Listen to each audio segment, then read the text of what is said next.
안녕하십니까. 김필수 자동차 연구소의 김필수입니다. 오늘 주제는요, 이 국내 제작사 중에서 가장 대표적인 현대차에 대한 부분들을 말씀드리고자 합니다.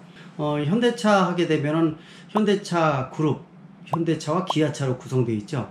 근데 뭐 현대차와 기아차가 서로 경쟁을 하면서 치열하게 이 독자적인 모델을 출시를 하고 있습니다. 최근에 들어와서 상당히 좋은 성과를 많이 기대하고 있다는 거, 또 실질적으로 결과 나타나고 있다는 것은 상당히 의미가 있다고 보고 있습니다.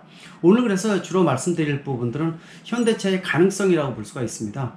주로 아마 최근에 들어와서 특히 이제 이 증권 투자하는 분들 굉장히 많아지고 있죠. 그래서 아마 지금 자료가 되고 첨조가 될 것으로 좀 보고 있습니다.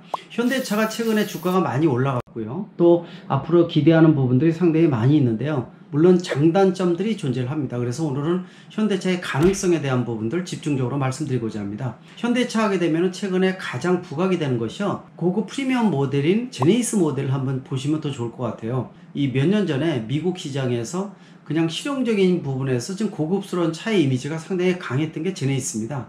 별도의 프리미엄 브랜드라고 생각을 하지는 않았습니다. 그러나 최근에 들어와서는 완전히 틀려졌죠.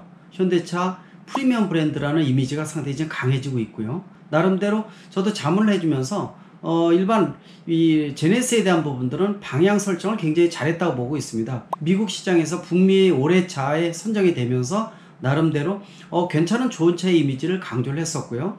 또 수년이 지난 다음에 제네시스 브랜드를 차종명이 아니라 아예 프리미엄 브랜드명으로 바꿨다는 것도 의미가 있습니다. 이렇게 해주면서 이름 자체를 제네시스 G를 따서 G90, G80, G70 같이 세단형 세 가지를 포진을 했고요. 최근에 올해 들어와서 이 GV80이라는 모델 SUV 대형 차종을 통해서 성공적으로 런칭을 했다고 보고 있습니다. 또 지금 요번에 나오는 새로운 모델이 G70이 부가가 되고, 또 아마 늦어도 내년 초까지는 GV70이 나오면서 소형 SUV의 막내를 차지할 것으로 보고 있습니다. 여기에다가 내년 중반 이후에 제네시스 전기차 모델이 추가가 되고요.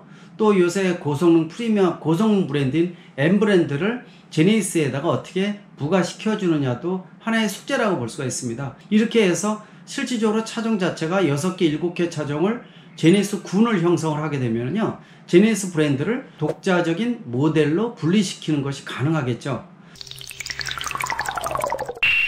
예전만 하더라도 현대차에서 얘기를 할 때 그 BMW니 벤츠니 이런 것들을 비교를 하면서 제네시스 모델을 부각을 시켰습니다. 그러나 남들이 인정을 안 했죠. 명품이라는 것은 내가 인정을 하는 게 아니라 남들이 나를 인정해주는 모델이라고 볼 수가 있어요. 그러나 최근에 들어와서 기자나 등등 외부 사람들이 이 제네시스의 모델을 괜찮다, BMW 벤츠하고 비교할 만하다, 이런 얘기가 많이 나오고 있습니다. 그래서 이런 외부의 어떤 긍정적인 평가가 제네시스 모델에 대한 긍정적인 이미지라고 보시면 좋을 것 같아요. 이제는 벤츠, BMW를 보는 것보다 그냥 제네시스 모델을 보는 게 훨씬 나아. 이런 이미지가 상당히 많이 부각되고 실제로 수입차에서 국산차로 이동하는 부분들이 발생하고 있다는 것은 상당히 긍정적인 의미를 갖고 있습니다. 이렇게 제네시스의 모델이 극대화되게 되면 현대차의 브랜드 이미지도 같이 올라간다고 볼 수가 있습니다. 일단은 기존의 차 내연기관차의 이미지가 이렇게 상당히 긍정적으로 좀 보고 있고요. 이렇게 기술력을 기반으로 해서 요새 나오는 전기차에 대한 것들도 기대감을 상당히 크게 만들고 있습니다. 현대차 같은 경우에 그래서 전기차에 대한 부분들이 수년 동안 노력한 결과 내년에는요, 완전히 틀린 전기차 플랫폼을 갖추고 있는 eGMP라고 보통 얘기를 해주고 있죠. 이런 모델을 기반으로 한 이 독자적인 디자인이 많이 나온다고 보시면 좋을 것 같습니다. 또 수소차 하게 되면은 여러분들 아실 겁니다. 니콜라 문제로 인해서 있지도 않은 컨셉트카를 포장을 하면서 사기 혐의로 상당히 좀 주목을 많이 받고 있죠. 물론 아직 완전히 증명된 건 아니지만은 그만큼 논란이 될 정도로 상당히 문제점이 있던 것이 수소 트럭의 존재 여부라고 볼 수가 있습니다. 그러나 현대차는 어떻습니까? 이미 양산형 수소 트럭이 만들어져서 스위스에 수출을 하고 있고요. 또 가장 중요한 연료전지 시스템도 해외로 수출할 정도로 이 자동차뿐만이 아니라 수소 경제의 일용화가 될 수 있는 굉장히 중요한 기반의 기술을 많이 보유를 하고 있다는 겁니다. 따라서 요새 미국형 스타트업인 테슬라나 아니면 니콜라라든지 아니면 그 요새 루시드 에어라든지 루시드 모터스죠. 이런 기업의 관심이 상당히 커지고 있는 것도 그렇지만요, 전통적인 글로벌 제작사 중에서 현대차가 갖고 있는 어떤 노하우라든지 가능성에 대한 것들, 미래에 대한 기대감이라든지 또 이런 개념에 대한 부분들을 구체화시키고 있다는 것은요, 아마 상당히 중요한 의미가 있지 않나라는 측면에서 정의선 부회장 체제에 있어서의 상당히 미래의 현대차의 가능성 상당히 긍정적으로 보고 있습니다.